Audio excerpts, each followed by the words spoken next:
Pulp MX Network production. Welcome to the Troy Lee Designs and Racetech Suspension and Engines Blair Matthes Project. Welcome, everybody, to another edition of the Troy Lee Designs Racetech Blair Matthes Project. Thank you for watching and listening, or listening, whatever it is. Thank you. Appreciate that. Really, really nice to do this. We're going to continue on these shows in the off season because, hey, there's just one more of these things left before we go on to Nations and some off-season stuff. So thanks again. Troy Lee Designs, man. Since 1983, they've been around. They've been making cool helmets. They've been making visors. And, of course, they launched into their gear a long time ago. Justin Barcer running it now. Great mountain bike stuff from the Troy Lee guys, helmets and gear and everything else. So TroyLeeDesigns.com. Please check them out. And if you want to save with them, email us using the contact form on Pulp MX, and we will pass that on. Trusted by athletes worldwide, TroyLeeDesigns.com. Also, Racetech, our guy Checkers at Racetech doing God's work over there. Moto work, suspension work. Their suspension seminars are coming up as well here in the fall. They might be full by now, but check it out at Racetech.com if you want to learn how to break into the industry, how to do suspension, how to do motors. Racetech.com will walk you through that and teach you that. And then you can get into the industry maybe like some other people have used and use these seminars to springboard themselves onto greater things. Also, if you're getting your suspension done, tell them you listen to this show. Tell them you listen to Pulp MX. They'll give you a discount. Racetech.com. Zools, Seat Concepts, Firepower, ASV Levers, Maxxis, Decal Works, Alpine Stars, Stomp Grip, all on board with us as well. We have the fraud, Kellen Brower, producing the show behind the scenes. I'm Steve Matthes, and with me from palatial Club MX headquarters, regional arena cross champion himself, the Daniel Blair. What's up, DB? I'm good. So this is going in the off season. We never discussed this. I didn't know that decision was made. Of course, we're doing this in the off season. There's lots to talk about. What are we going to talk about? What if things go? If things go dry and empty, we just make stuff up, tell stories. Like I need a plan. I have no. I didn't hear about this. Yeah, we make stuff up, man. It happens on YouTube all the time. We could just do that. All right, it'll be great. Right. That's good. Just in future though, like let your guy know, bro. I didn't know we were going off season. I was ready to go to Cabo for a few months, and okay. I didn't know. You and Pretty Kellen. sure I said that, but Kellen, maybe to Kellen. Kellen, did you know anything about this off season talk? I'm just here so I don't get fined. So season's too long, unbelievable. Bro. Season's unbelievable. Too long. The season is too long. 31 for sure. now. What? You and I go 41. You got a point there. Maybe we'll cancel it. Maybe this will be the last one ever. All right. Thanks again. Appreciate it, Daniel. Lots to get into. Last round, Vegas SMX, of course. We got a full sheet of topics to talk about. All right, DB, let's get into this. Obviously, Vegas SMX coming up here. The final round of that series is going to happen. And we saw St. Louis. We saw Hunter Lawrence win the overall. His alien-like brother came through the pack for a 4-1, doing some really cool things. But let's start with this, something that you shot over in our group text to talk about. And, Hunter Lawrence wins. Has he passed Eli Tomac going into 2026 on like the just general 450 hero ranking? Because obviously from week to week things change. But I mean, myself, yes, I'm ready to put Hunter above him. Look at outdoors. Now, if you look at Supercross early this year, Eli did win a race and he did beat Hunter more than Hunter beat him. But I'll just go Hunter Lawrence has passed Eli Tomac. Oh, all you fans out there, get your fingers firing right now in the comments because it's go time early.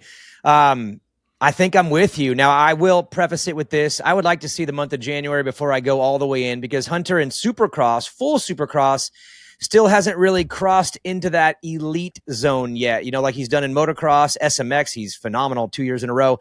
But if Hunter's trajectory keeps going the way it's going and the way I think it's going to go, then I think he's going to have a great January. And with Eli, if he's on his Yamaha again, and there's no real change out there, then I'm maybe not feeling this way quite yet. But for him transitioning over to the KTM in a shorter offseason, because offseasons are getting shorter, I'm just not exactly 100% confident where he'll be in January. Does he come out swinging like he did this last year off of some World Supercross races? Maybe. Or does he go back to maybe the older version of Eli, which was a little smoother January, kind of ease his way in?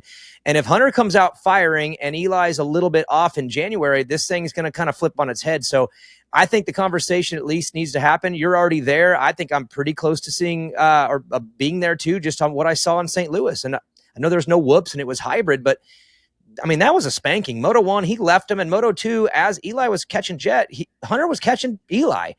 And so I just feel like we're at a place now with Hunter that it's time to have that conversation. Where is he really in this pecking order?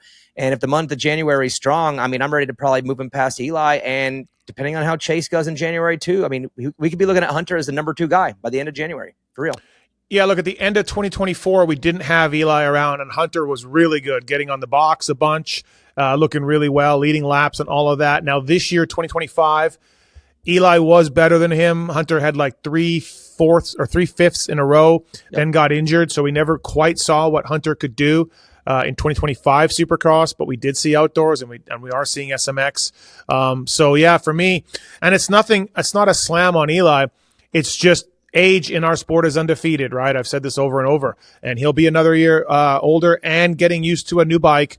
So, yeah, I mean, I just think Hunter's going to be in his prime on the same team, on the same bike, and I think 2026 will be very exciting for the Lawrence brothers. I see no reason this momentum's going to stop, Now, 2027, new bike for the Lawrence brothers, so we'll see about that. But I will say this just because there has to be some pressure applied to Hunter here, but it's time, kind of. You know what I mean? We're going into your 3rd year of Supercross in the 450 now. That bike is improved. You guys made some big changes. I know that Supercross, it never got finalized, but it will this offseason. So to put some pressure on Hunter, like, it's probably go time to become at least the 3rd best guy in the series, and then we'll see how Chase is, and we'll see if Eli comes out swinging and gels with that bike and has a great offseason. I think he's racing 2 World Supercrosses, so we will get some gate drops as a little bit of a precursor, but pressure on Hunter too. Like, you've done it everywhere else. You did it on outdoor SMX.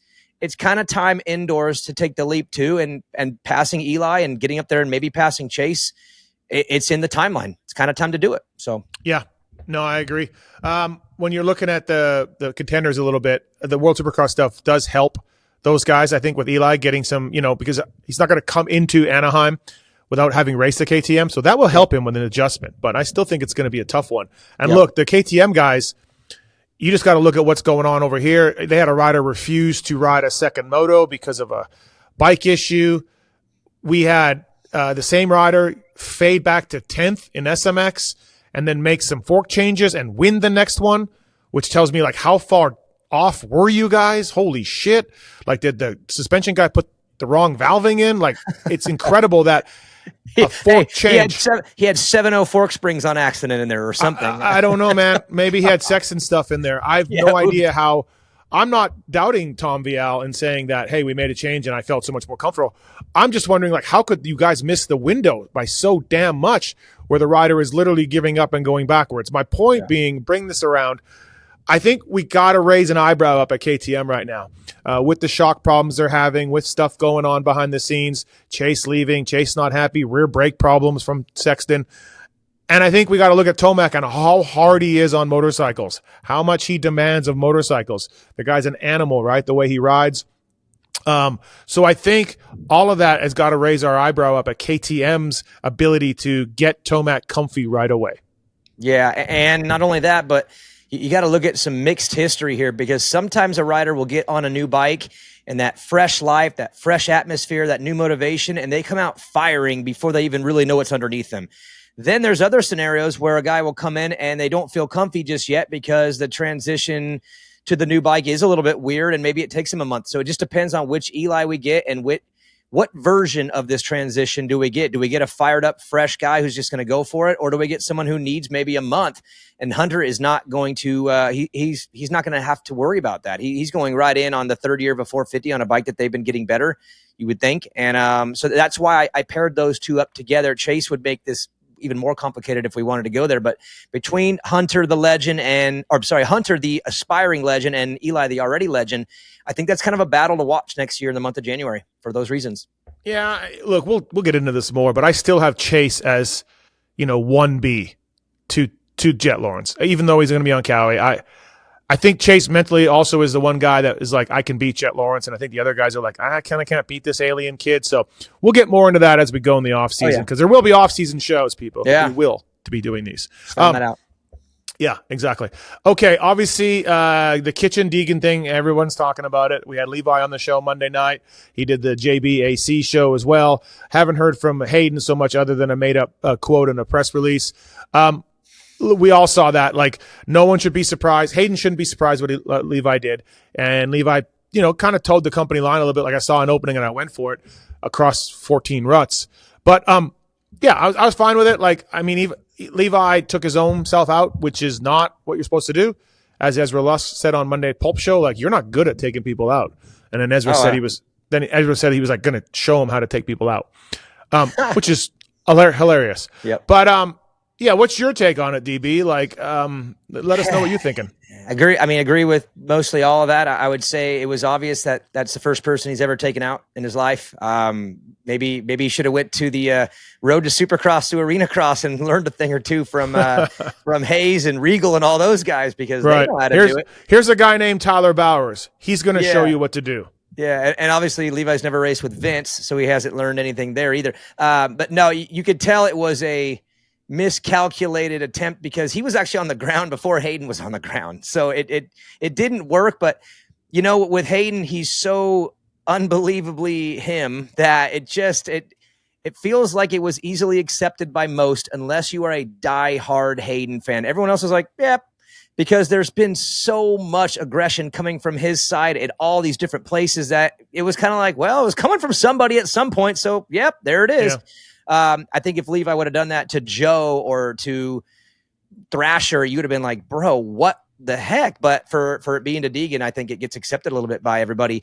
As far as where this goes, that's where I'm curious, because a lot of people are hyping it up like, oh, Vegas. And I got to be honest with you, that hype never, ever, ever turns out. Like, we're not going to probably get anything in return because Hayden can't really do anything. He's got a championship to worry about, and I believe he's on probation anyway. So I don't think he's necessarily able to go and just, oops. I think he has to keep it kind of cool. And I've heard people talk about how Star is going to send out a wolf pack against Joe. I think they will, but it won't be in a dirty way. I think it would be in a distracting way, and rev him up, start next to him, do whatever you got to do to distract the guy. But I don't think we're going to get a lot of heat in return for what happened. I think it was a one-night deal that honestly was a gift. Steve, that night was kind of going a little snoozy, and it woke me right up and gave us all a fun week to talk about something. And But yeah, I'll give Levi some credit for going out and publicly addressing it and getting out there on the shows and just talking about it, whether that was the reason or not. I don't know if I buy that all the way, but I'm here for it.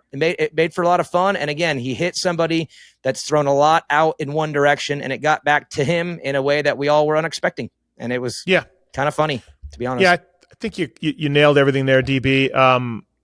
There's a lot of aggression from Hayden on and off the track, right? So whatever. I fully expect the Star guys to start next to Joe this weekend. Why wouldn't you? Why wouldn't you do that, right? All of that. Yeah. And then, Hayden does have a written warning for his move on Davies, which, I mean, I didn't think was that big of a deal. But yeah, he's got that on him. So you raise a good point with that. And I mean, what are you going to do if you're Levi? Like, you don't really like the dude. There was an opening there. He won the first one, so we're going to go. That doesn't stop the bed bugs from infiltrating my Instagram, but Hayden's got a loyal following and that's totally fine. But I will tell you, my eyes are way less on Hayden and Levi than they are on Joe. Joe has not had a lot of pressure this year. He has been able to just kind of swing for the top of the podium, and he's had a great summer, but now it's all on him. You just have to get second. You just have to get second overall, and you win this thing, and he has not had that type of pressure, that type of attention. It's all on him now because he should get second. He's been at least the second-place guy for most of the year, and, Steve, it's on Joe now. He's the one I'm watching on Saturday all day. Well, second or better doesn't get it done. You're right about that with this triple point format. But he did have some pressure on him at the LA Coliseum. He could have won that SMX, the very first one, and he didn't ride that well. So we have a little bit of history on Joe. But I mean, dude, he's such a different guy now than he was back then, I feel, right? So I mean, back then he wasn't really a race winner, right? He's got to have so much confidence. He ripped this weekend in St. Louis while he was under the weather even. So yeah, I think Joe's got this thing. If he goes in there and either wins the race or at least gets second all alone and like a nice clean second and just gets it done with all that pressure, That's a massive bump for him going into the future because he could say, look, I started strong with a win at Anaheim. I started strong in the motocross season. I ended strong in the motocross season, and I topped it off on the night when I had the most pressure all year, and I got it done. If you're Joe, you're feeling good in the offseason. But if for some reason you weird up on this last one, it almost derails everything that's been done this season because it's now you're starting over a little bit again. And this one's it'll sting because he should get it, in my opinion. He should win this race or this championship. Sorry. He should get at least second this weekend. Mm-hmm. And so, yeah, the pressure's on for the first time this year. Heavy lights, heavy pressure. Yeah, no, you're right about that. Something you brought up, Daniel, was we got the kitchen on Deegs, St. Louis. We have RJ on Seth Hamaker at Salt Lake City. We have Deegan on Cole Davies at Denver. Yeah. And then we have Zach Osborne on Savachi at Vegas in 2017. Which of those ones are the worst? Which one bothers you the least? And we'll get the fraud's opinion on this too. I'll start. Okay. The Deegan on Davies one is the most mild to me. Davies was tired. He left that thing wide open. Deegs ran it in there. Like, that one was deep. Davies has got to know what to do there. He's obviously a kid. That one was the most mild to me. And I would say the worst one was probably RJ on Seth. He really went for the front end there, for the front wheel. Obviously for the title, all of that, I get it. We've rehashed this thing a bunch, but I'm going to go RJ on Seth as being the worst one of those. What do you think? Okay, so all right, before we rank them, because there's going to be a massive debate over this. So what are we ranking? What is it out of line? Is it because the worst is Zach on Joey as far as pure contact. I mean, go watch that back. That was an absolute blast, but it was for the championship with 2 corners ago. So we all but don't you think Joey made that worse by grabbing throttle? Oh, 100%. But what are we ranking here? What is it? The hit, the just the dirtiness of it. The atrocity, the dirtiness of it. Yeah. Which one was the dirtiest? The dirtiest probably ends up being Levi on Hayden, if we're being honest. I mean, he hit him first lap. Crossed some ruts. He was on the ground before Hayden was even on the ground, and it wasn't for a title. So for atrocities, this one ends up probably being one of the worst. Even though it wasn't a blast, you didn't smash him, but it was still, there were so many reasons why it was like kind of not acceptable. No, you can't. It doesn't. First lap for a title, none of that matters. Just the actual move itself. So just the move itself. As far as a dirt bike racer on another dirt bike racer. And then it's Zach on Joey, dude. Zach freaking that was borderline assault, dude. I mean, again, the title allows it, and we all love Zach. Nope. We can't talk about the title. We're not talking about that. Just go watch all 4 of them in a row, and Zach hits him pretty good, dude. As far as the actual hit, it was violent. So I would go. That's the dirtiest contact of the 4. I put Levi this weekend and Zach in the same category. I watched them back. I put those in the same kind of category, side on side violence, coming out of a turn.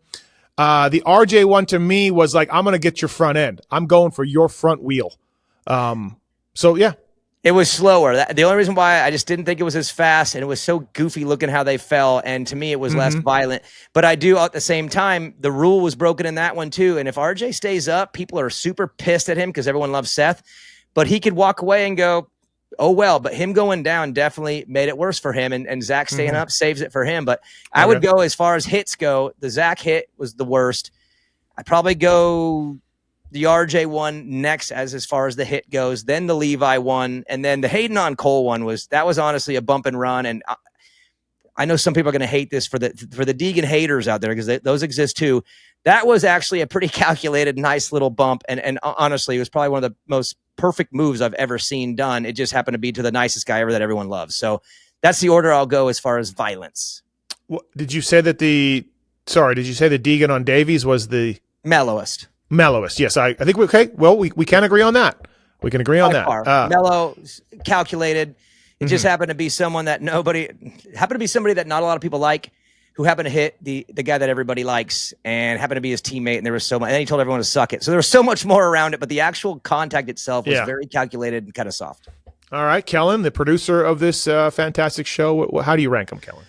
I mean, I'll say something a little bit different that probably will be controversial, but like, honestly, I don't really look at any of them as like, oh my God, this is terrible. Like, this is racing, you know? I agree. And so Yeah. I don't like using, look at the, sorry to interrupt you, Kellen, but the Vince Freeze on Pike, the Alessi on Tickle, that's the kind of stuff that's way worse. Exactly. Yeah. That's absolutely. why I just wanted to hit back on like the word dirty or like whatever, because I don't look at them as that dirty. But to me, it's always the old saying of like, you can't take somebody out and take yourself out. So that makes it worse if you're going to go in and put an aggressive block pass on that might end up with someone on the ground. Don't make it yourself on the ground too. Yeah. So I say that for me, it's the RJ and the kitchen takeouts are the worst, if you want to call it that, because it ended up with them on the ground. But again, I think that both of them, if they just executed slightly differently, can ride out of it. And I think that would be right up there with the exact same level of dirtiness across the board with the other ones. And then do you also say the Davies Deegan one was the mildest? Yeah, I mean, whatever. Like he ends up off the track, but that's just because he's unaware of him being there. So what are you going to do? Yeah, right. Yeah. That one was by far the most calculated. Zach's was the most in the moment, and the other two, you go down, you don't really get the pass of saying it was okay. It's bad no matter what if you go down two. It's just it's the automatic rule. Where do we rank Chicken Bradshaw on Chicken at Bercy? Dude, I watched that this week too.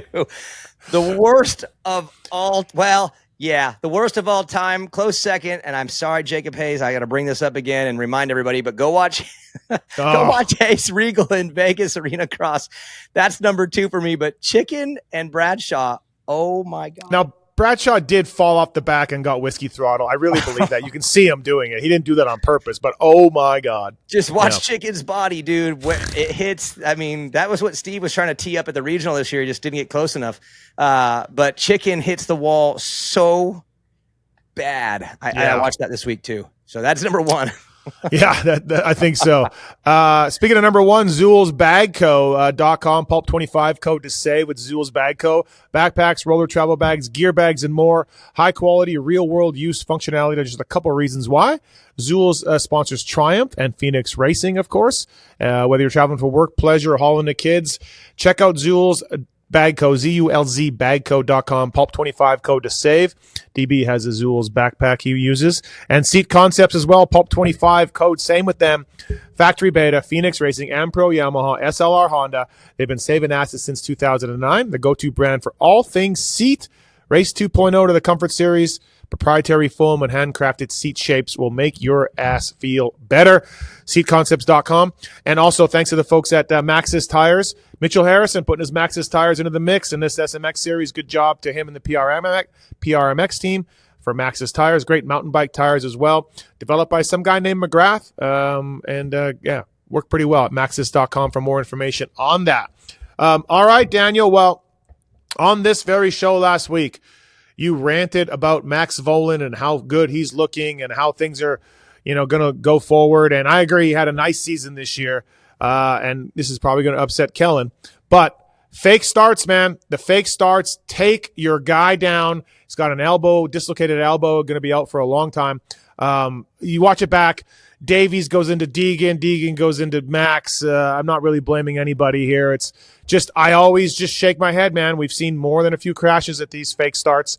I don't know why these guys continue to do it or why they go all the way. Why don't they just back off, 3/4 down a straightaway or whatever, or wait for everybody, or I don't know, man. But the real victim here is Max Vohland, who did nothing wrong, and he got carted off.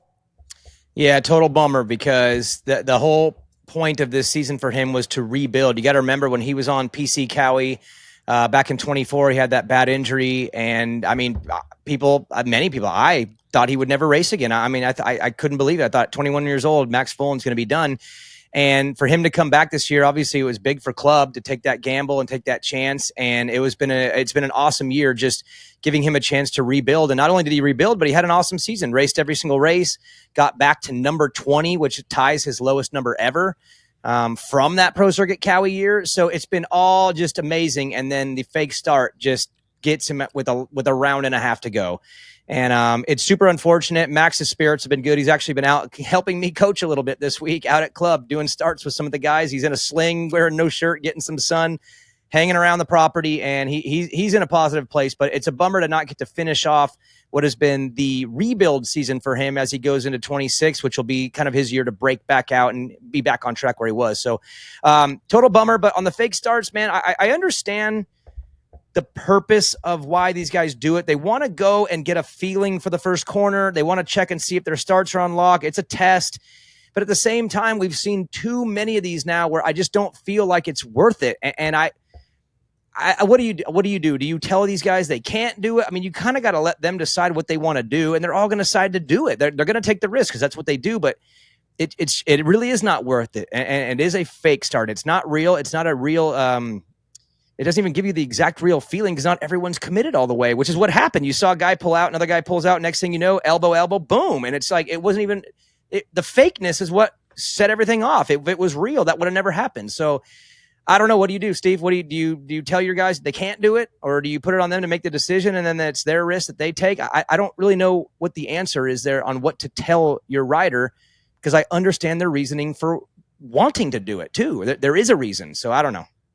Well, most of these guys are pretty fragile mentally. So that's what happens.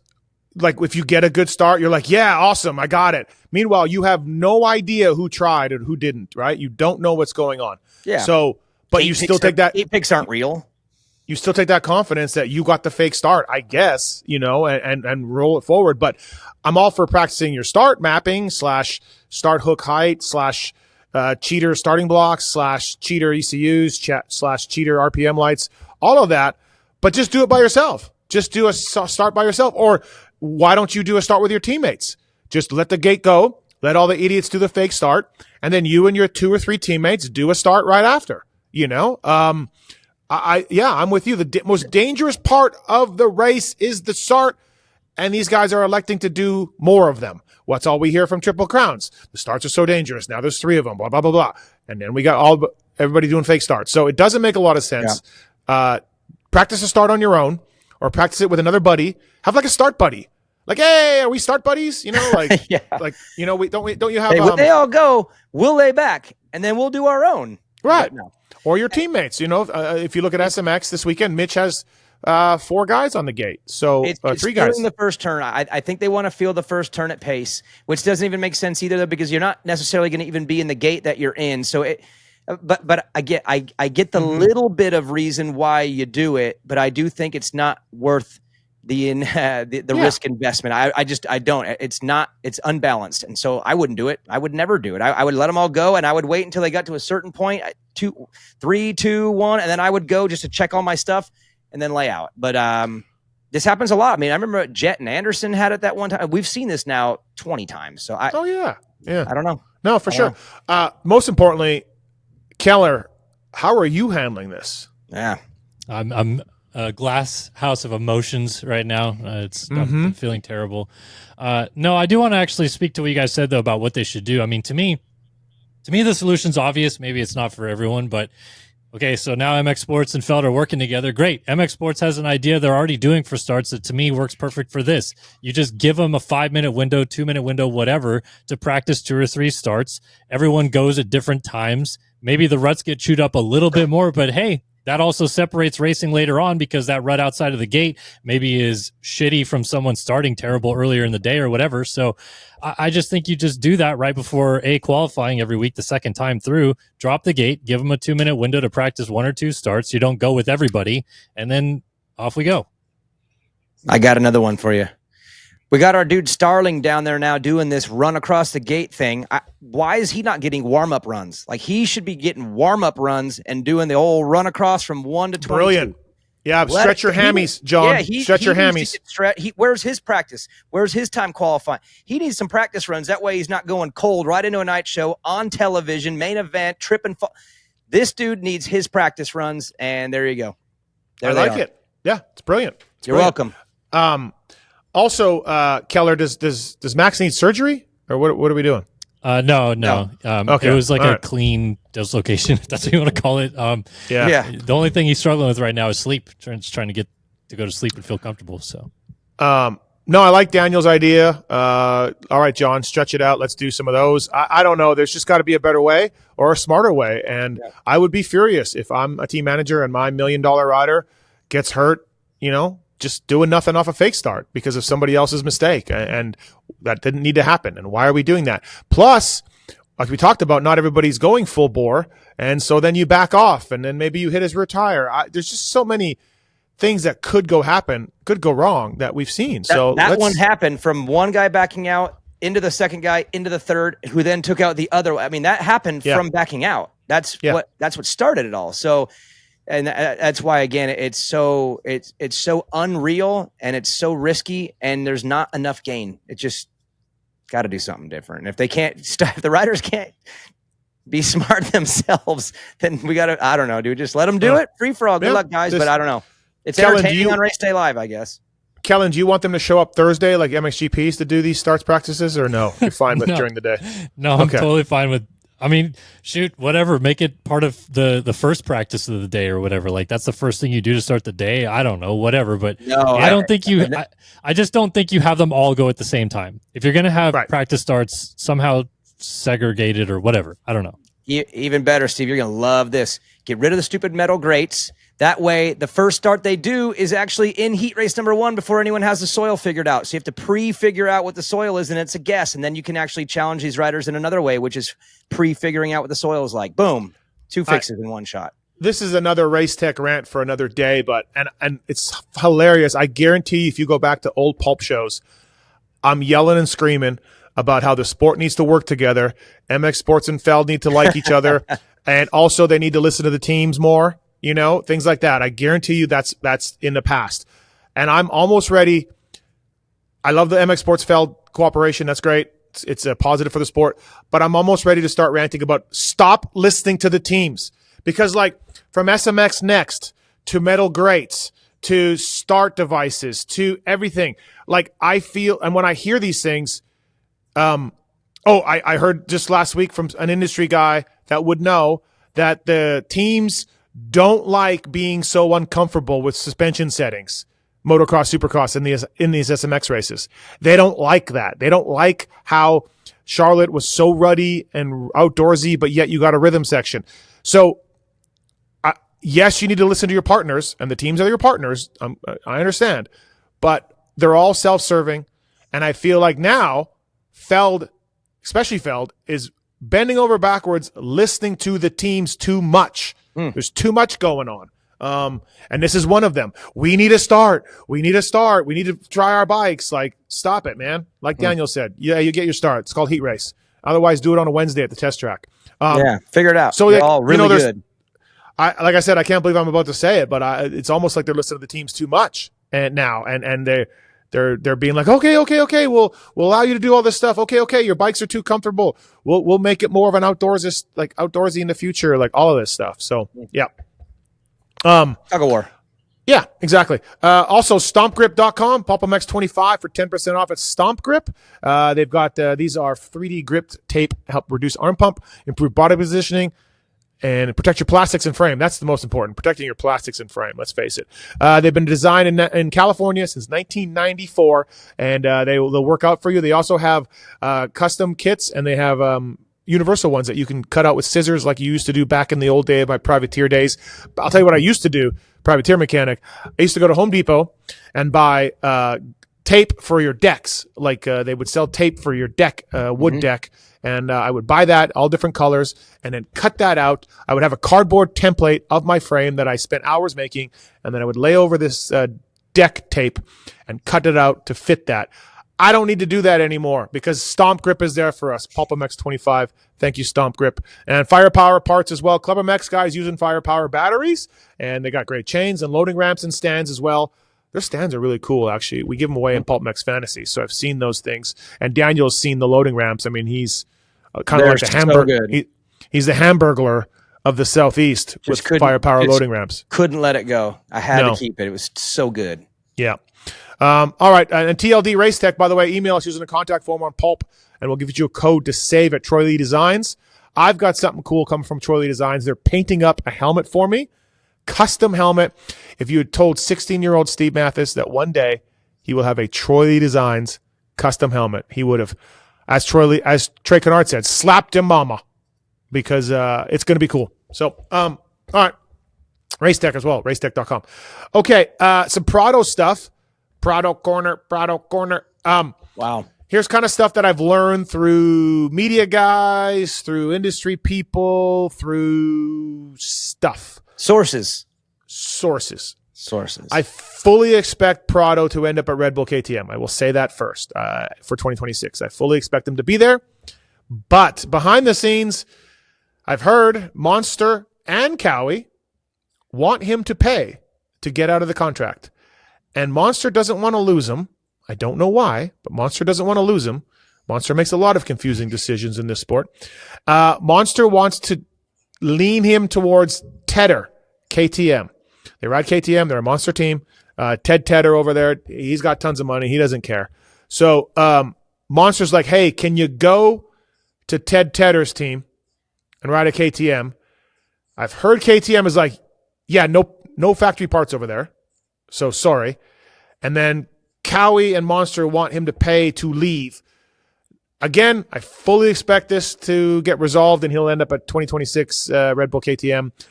If you're Cowie and Monster, I guess you feel like you have leverage over the dude because he wants to leave so bad that he will write the check. I think Prado's like, I don't want to write the check. Beat it. So somehow, somewhere along the line, DB, this will get resolved. But that's what's going on right now. Yeah, and this is all fresh info for me as we started today. So I'm just thinking in the moment, haven't had a chance to process. But I guess my thought would be, and I'll pivot this back to you. Obviously, Cowie and Monster, I don't know, but Cowie obviously is probably ready to move on, right? They're like, all right, go ahead. Monster probably at the same time invested a lot and probably feels like they're not getting their full investment out of the deal. So why would it be? Though? I don't know. What did they invest? Financial? I mean, money. If it's over money, it sounds like it's over money and nothing else. They paid him for 2025, and they got races. So when you pay into someone and you make a move like that, you pay into a lot of. I guess it takes away from other opportunities. There's more investment than just the black and white dollar amount. And what I'm saying is, and I'm going to ask you this: is Cowie and Monster together or apart saying, yeah, we're cool with you going, but we're not going to make this easy for you just because you want to. Like, yeah, we probably are over you too. You're over us. We're over this. But why do we have to just make it super duper duper easy on you when we forked out a lot of money for you to miss a bunch of Supercross and have a really, really, I'd say, interesting and a negative summer? So maybe they're just drawing a line in the sand and saying, yeah, we'll let you go for sure, but we're not going to let it be that easy on your terms where you just get to walk. Yeah. And so to me, it just sounds like a power move between both sides. I mean, that's what I feel like. It's a power move on the one side saying, yeah, we'll let you go, but we're not letting you out just because you want to. That's what it sounds like. I think you're right on that. They're just like, you know what? This didn't work out. Screw you. You got to pay us. I don't know how the individual contracts are written up. I asked somebody the exact same thing I just asked you. They paid him for 2025. They got races out of him. Why do they want more money? Like, how can they justifiably, contractually ask for money? And this person was like, sometimes that's in the contracts. Maybe a buyout clause or something. Or, I mean, they're not racing SMX. I know you said they maybe have a truck out there, but apparently they're not being represented. Neither is Cowie or Monster at the playoffs. So maybe it's one of those things where it's like, look, this was really a rough go. You're not racing these final races, and yeah, we'll let you go, but it's not going to just be like, oh, you want to? Sweet. Yeah, no problem. Like, sometimes breakups have consequences, and maybe they're just going to hold the line on the consequences. Maybe it gets done, or maybe maybe Jorge goes back to them and says, all right, then never mind. I'll see you on Monday to test. Let's rock and roll. And then they're like, oh, wait a minute. All right, hold on a second. You know what I mean? See, so I think that's going to work out. It's going to work out. That's what's going on behind the scenes. Like, at some point, I don't know if Jorge's going to write the check, because I'd heard that he went to Red Bull and said, hey, I need money for a personal Red Bull deal so I can pay my Monster deal. And Red Bull said, yeah, no, we're all right. Because he has to wear a Red Bull helmet anyways. Just part of the deal. Red Bull is part of KTM, so it's different. I don't believe those guys have the individual deals like, say, they Jett do. No, they can. Red Bull they guys get do? Yeah, they get personal deals, and then they also are part of the team. Yeah. I didn't know that. I always thought Yeah. they were just part of the team deal, but No. Yeah, this sounds like a divorce proceeding, and the lawyers are sitting there, and then one side's like, yeah, well, before I sign, let me throw one more little jab on in here, and you have to cut a check. And I think it'll all happen. Like I said, one thing I left out too, I've heard, if he does do the Tedder thing, which again, I do not think he's going to do, he has to take a cut and pay with Fox as well, not on a factory he's team. not on a factory team. Yeah. So, again, I fully expect him to end thing. up in 2026, but that's what's going on from what I hear behind the scenes. This with is Prado. the wildest story. It's not even done. I thought this was done weeks ago, and it's still going on. My God. Kellen, it'll be fantastic next year in Supercross to walk over and talk to Justin Hill and Jorge Prado. I'm just looking forward to the rig changing. Finally, we're going to get some new graphics. No. Hey, that will not. The whole We're not thing's taking Miles done. Tedder. We're not taking Miles Tedder off the side of that truck. Hey, There's the no whole way. thing's going to get done. We're going to get to the very end, last page of the documents, and Tedder's going to say, "We're not changing the wrap." Wait, you have to change the wrap. Nope, we're not doing it. Oh, the whole thing's going to blow up because he won't change the wrap. Do you think like Dakota or Ted? Do you think they even know that I've been bitching about this rap? I guarantee that's why they haven't changed it, is because you made it a thing now, and now they're going to ride it out as long as possible. If you would have never said anything, it'd have been done years ago, dude. Daniel, are the cause of all this. Do you even understand how rich Tedder is? Like, do you I know. Yeah. Okay, so you kind of know what they do. They're the richest people in the sport. They really are. And this is no problem. This is a weekend getaway. This is taking one weekend off on a vacation to wrap the Dakota flies in from the Bahamas, I guarantee you, every week just to go to these stupid races. To me, this is just stubborn now. It's just stubborn. They're just not going to do it. I agree. All right, well, we'll see what happens with that here on the Race Tech Trolley Designs Blair Matthes project. Couple things. So Trey Canard was in studio Monday on the Pulp Show, and he was fantastic. Like, honestly, I'm not one to like toot my own horn, toot, but that was a really cool show with Kiefer and Trey, and I thought Trey did fantastic. What a guy. Anyways, he said 3 or 4 times, Daniel, season's too long. Can't believe we're doing this. He thought about the mechanics. He brought up the mechanics and the team personnel many times over the riders. And because the riders are getting money, let's face it, and all the time away from home and all the extra work. And from his mouth to God's ears, because I was part of that, right? How hard you work as a mechanic. And I said, yeah, but Trey, like the Peacock deal, all this money is because Peacock wanted playoffs. And Daniel, again, you were kind of there still when all this was being formulated and things that you were told. And Canard's like, I don't care. Put it all in this regular season, which, okay, I'm also great with, but that's never going to happen. But yeah, I just wanted to bring up, Daniel, to you, how outspoken Trey was about these 3 extra races.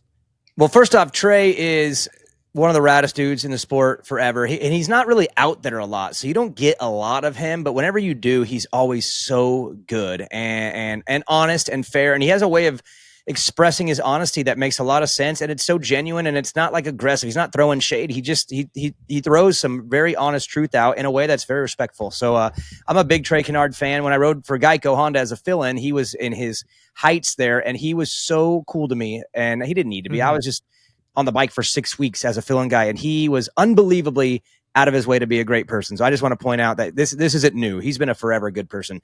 But when it comes to his thoughts, ideas, again, there's so many different ways that we can go with this idea thing. And if there was to be a cut, because again, the money is, unless it's changing in the future with future deals, the money was thrown in extra to create this thing. So it wasn't like, we'll just give you this money and to go spread it out. It was, we'll give you this for this playoff, for this experiment. So that's what the money is for. It has to go to that in current form. So if the season was too long and you had to take some away, then you would take some out of the regular season and leave the playoffs standing. And maybe you take out 1 Supercross, 2 outdoors, or 2 Supercross, 1 outdoor. But that money goes to those playoffs unless they're able to rework the deal somehow. And I think the whole design was based on that. So I'm not 100% against what he's saying. I just don't think that's what it was designed by. So, and then as we're seeing with Prado and KTM and Monster and all, look, when big monies have to sit down and negotiate, it's a tug of war to get what you want. And I know that tug of war came down to, we will create a playoff system and format for the injection of more money so that we can pay all these guys to actually go along with it. And so unless that part changes, I don't know where that money comes from, because that money's for that. Yep. No, I just wanted to bring that up. I agree. Like, in a perfect world, that's what would happen. Also, I would have a money tree in my backyard, and I would float down my chocolate river, while dipping pretzels into it. So, yes. Let me ask you this. Let's stir this up and get those comments going and fired up. If you had to, Steve, Kellen, you're next too. You're not getting out of this. If you had to, would you wipe those 3 playoffs out and say, it didn't really work, we're done with that? Or would you take out 2 Supercrosses and 1 motocross? Or would you take out 1 Supercross and 2 motocross and bring it down to 28 by removing some regular season? If you had to choose between the 3, Steve. Less motocross. Take 1 Supercross away, 2 motocross ones, and run SMX. That's in my ideal world. 16, 9, and 3. Sure. Okay. 16, 8, and 3. 16, 8, and 3. So bring it on down even another. Yeah, I mean, look, when you go around the pits and you talk to managers, obviously Motocross Series is doing really well. Attendance-wise has been back. I've said this many times. When they switched to Saturdays, it plummeted, and that wasn't great. Entries were down. Entries are way up. They're turning people away. Fans are back in Motocross Series to what they used to be. Maybe not peak 90s level, but they're really up high. So the series is doing well. But when you go around and talk to the team managers, they're like, dude, this is a grind.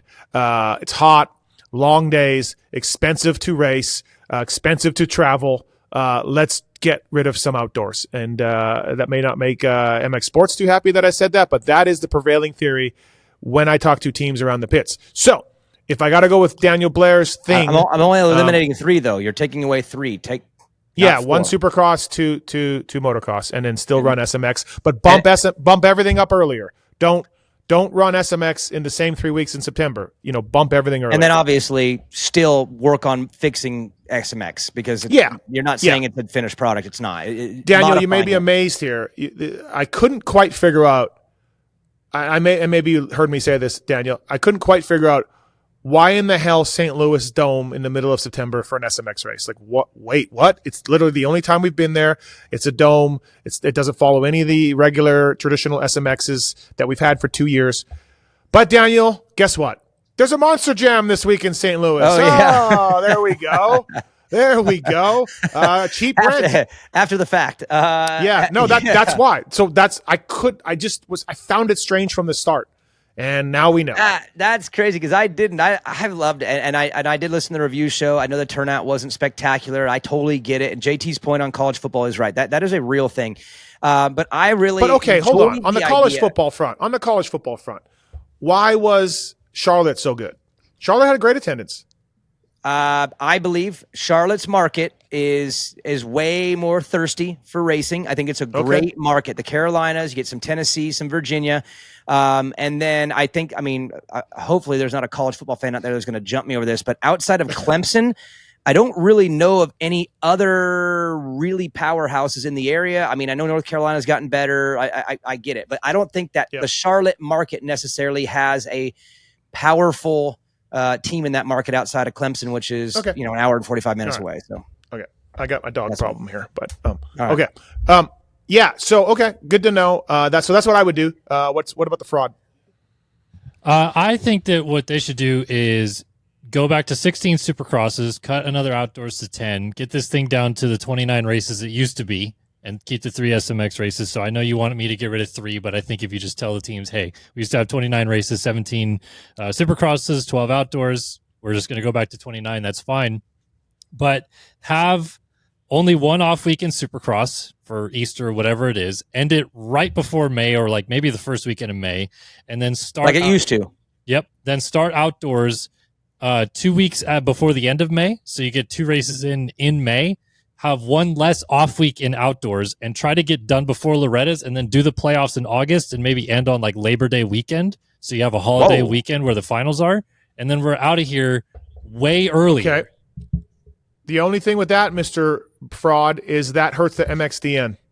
That's one that we're going to have to take a bit of an L on maybe, I guess. But these teams and these riders are like, man, all we're doing is riding nonstop. And if you give them an earlier end date of this entire thing. I think it gives them a chance to take maybe a month, maybe 2 months off in the off season to refresh and go into it again next year. Look, I'm on the record. MXDN is overrated. If you want to skip it, you can. No problem. I don't have any issues with that. They should do it every other year, maybe, whatever. But that will, if we went to Kellen's thing, we'll have guys being like, dude, I don't want to go. I don't want to ride motocross for 5 more weeks, you know? So that will hurt the MXDN team, which I don't care about. But that's just a side effect that many fans do care about. All right. Ready for my idea? Yep. Got one. Okay. Leave the 17 Supercrosses alone. Drop one motocross down to 10. Now you're at 27, so there's only one race left. And then bring back the Monster Cup, which could be the spectacular singular finale final, and throw all that money into one and let these guys all make the most ridiculous ass load of cash you can imagine in one big one and put it back into Vegas in the Raiders Stadium. And they'll sell it out. Boom. It won't even be a blink of the eye. They'll sell that thing out and then throw all the money at one and change the format. Run a 2-day, even if you have. Do something unique, but do it all in one weekend and toss 3 rounds completely. So 17, 10, and one big fat moneymaker. We figured it all out here on the TLD Race Tech Blair Matthes project. There we go. Boom. I had a guy email me, and like, God bless the fans because they, use the codes and give us all jobs and all of that. So God bless them. But I had a guy email and say, hey, man, I think the 450s should be a regional class for Supercross, like half and half. And I'm just like, where do you people come up with this? Whoa. Like he's just saying, yeah, it's a long year. Like maybe we should do the 250 format for the 450 class. And I'm just like, bro, I don't even know what to say. But I like ideas, but that one, not sure about that. All right, before we get into our fantasy results here, I just wanted to shout out. So yesterday I went to Glen Helen, rode the 2026 YZ450. It's the media embargo stuff will come out on Monday, so maybe I'll get in trouble for this. But so wait, so you got the bike before we did? Do you have the 450s? Is this not yet? Okay, yeah, I did. Is it yours, or did you go there and ride theirs? This is it's in my garage right now. Wow. All right. Noted. I like the red white, by the way. Do you guys like that red white 70th anniversary? Where are you at? For some reason, it reminds me of Dubach. I don't know why. That's the first. That's awesome, though. Okay, the first thing I think of when I see that bike every time is Doug Dubach. I don't know why, but Dubach's a legend. So, okay. So I rode it at Glen Helen. A lot of changes. Actually, when you look at them, and Kiefer brought this up to me, with KTM's financial issues, their bike is the same. The Honda is literally the same. Like Honda, I guess, I've been told, Honda didn't even try to come out with like, hey, new suspension adjustments, or hey, like Honda did nothing. The same bike. Cowie's the same bike. So Yamaha actually made over 200 changes to the bike. That's the media speak that they wanted us to say.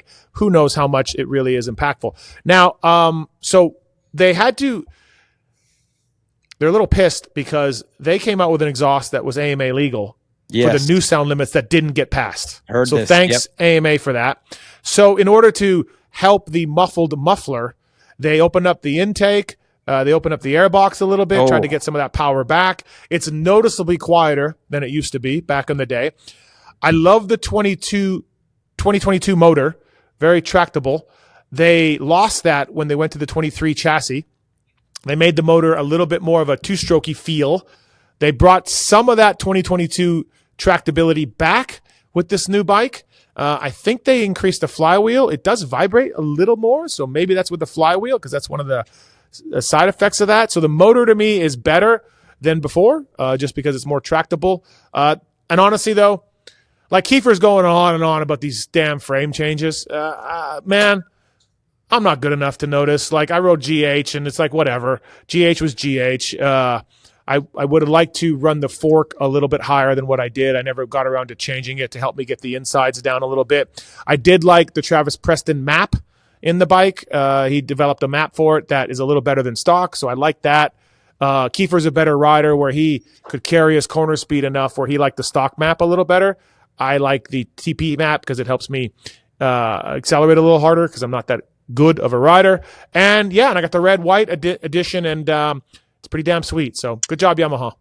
So with all these changes, and how quickly into the season does Deegs complain and try to get out? Can't ride the bike, out of his contract. Yeah, they probably all will do that at some point. These riders. It has begun. It has begun. It's a new trend. They're all, I can't ride this thing. I'm out. It's amazing. I mean, Vial, like I said off the top with Vial's fork, like I get it, dude. They put APs on, dude. They put AP's forks on, man. It was a big oops. They labeled them wrong. It's Kellen. If you go listen to the LVK show, Kellen, you guys dove into it a little bit more. So go listen to some of that about the KTM stuff with this shock issue, Vial's fork stuff. So go listen to the new LVK for more on that. Kellen and the other guy talking about it. All right, time for the fantasy stuff. Oh, by the way, Alpine Stars, speaking of that, I wore the Tech Air yesterday, and thanks to the Alpine Star guys, it is heavier than, say, the A1 Plasma. I don't notice the weight so much on the track, but I did notice it being a bit hotter. For sure, without a doubt, the thing runs a little hotter than like your normal under chest protector. Obviously, the benefits of it outweigh that.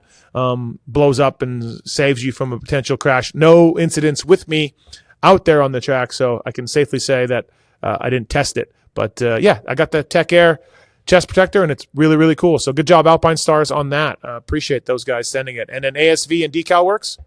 Yeah, ASV, Steve, Inventions, is celebrating 25 years as the inventor of the original unbreakable, adjustable motocross lever.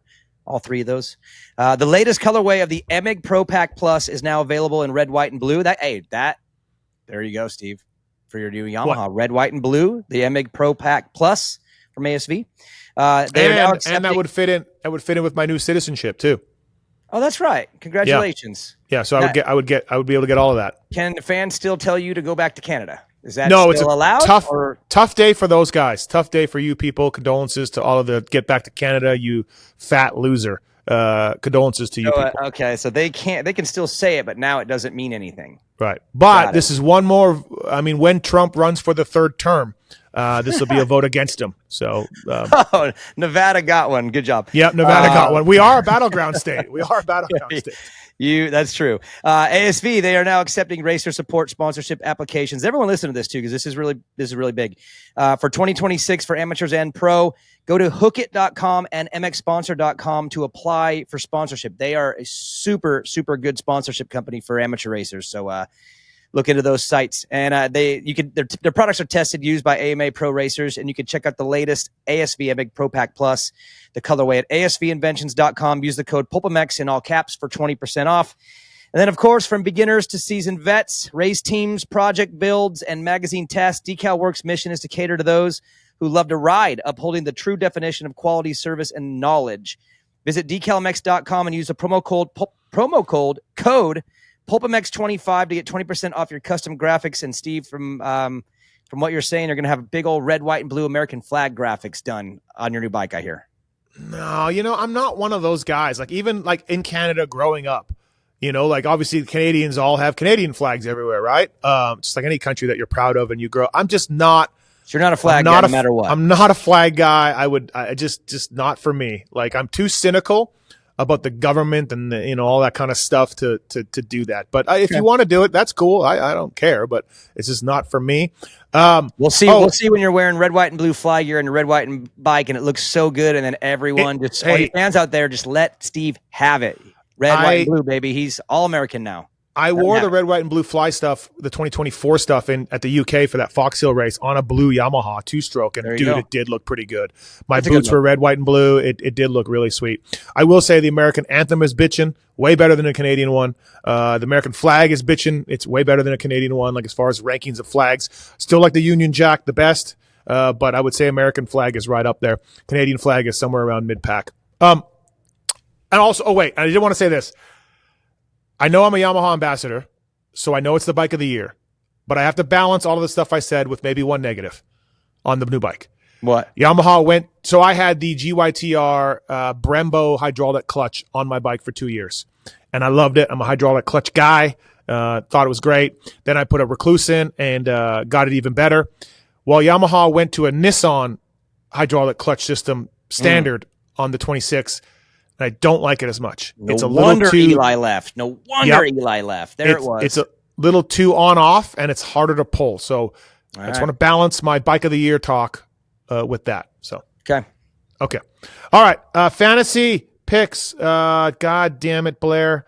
Daniel's ahead. Me and one Hunter round to Lawrence, go. we are round 2 killers, dude. We bring it.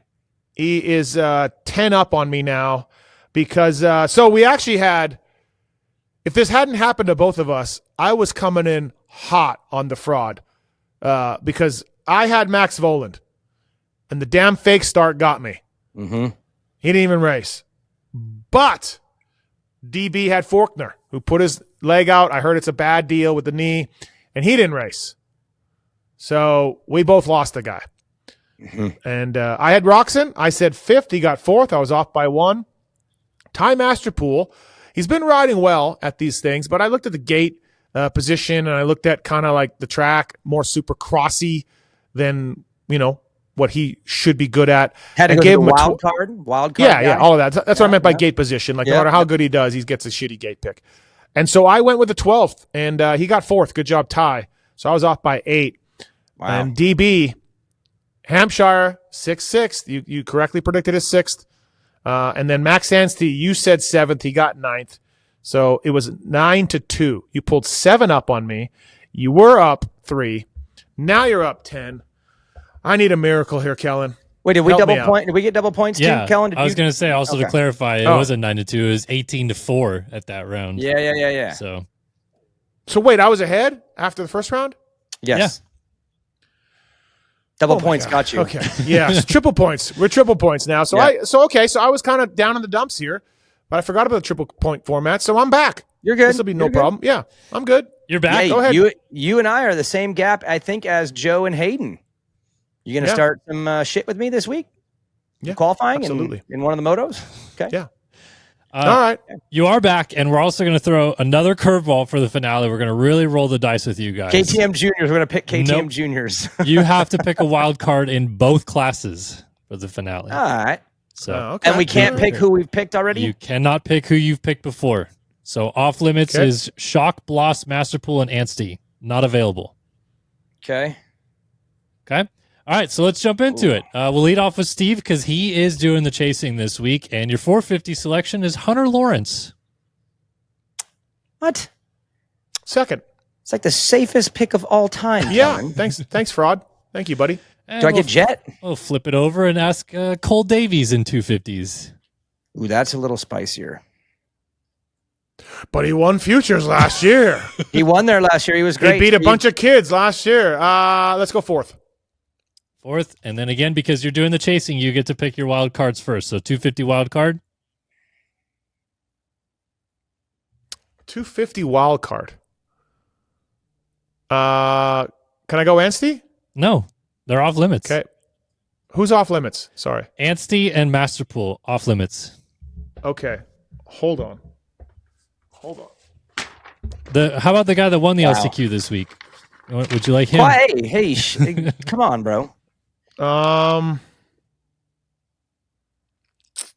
I'm too worried about him. No,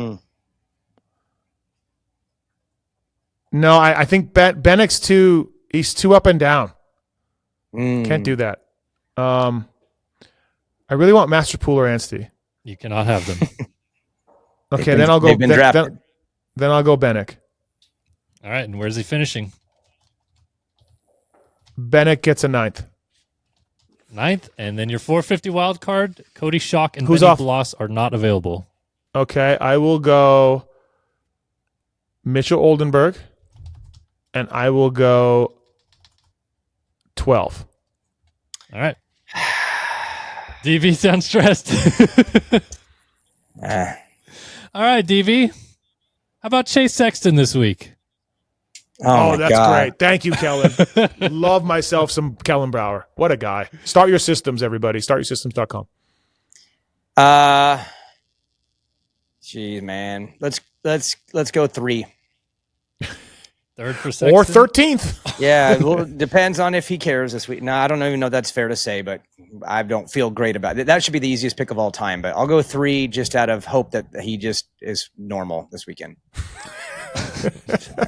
That's great. And then your 250 pick, Drew Adams. I see why you did that. He's been not as spicy in these as I thought he was going to be. Let's go 11. 11th for Adams, and your 250 wild card. Let's go Lux Turner, and let's go 17. All right, and your 450 wild card. Oh man, he better chiz. Let's go chiz 19. All right. God, man. If you're in Vegas, by the way, Huddle Brewery, Saturday night, we will be celebrating Chiz retirement. I mean, there's no way he bombs on his way out, right? He's going to chiz on his way out and be fine, correct? Well, if by fine you mean, you said 19, so I don't know exactly. Get in and get 19. Yeah. He's just going to get in. You're right. I think you're right. Better chiz. But I like my picks. Oh, God. Kellen really dialed me in this week. Love it. If you lose, you better not say a word then, because you know why he's doing this? Because it's the nicest you've been to him all year. It's LVK payday time, so I think he's, his checks due. Yep.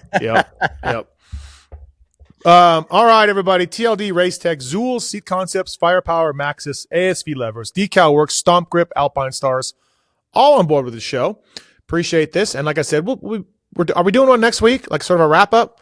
And then maybe we'll take a week off, or I don't know. We'll figure it out. No, and I'm good. I was just messing with you. I was just being silly. But no, I'm next week for sure. We got to break it down, and there'll be stuff to talk about. It's going to be a good finale. Yeah. I'm excited for the finale of the playoffs. It's a Super Bowl.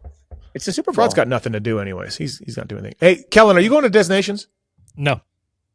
Oh, that's sad. Sorry, bro. Those are your people. I would really like to go, but it's going to cost too much to just go myself, and I'm not going to be paid to be there. So, yep. But you can stay with someone for free. You can get a free pass.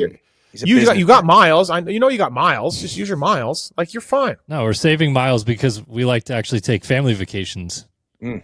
Oh, there it is. All right. Listen, Daniel, thank you, buddy. Appreciate it.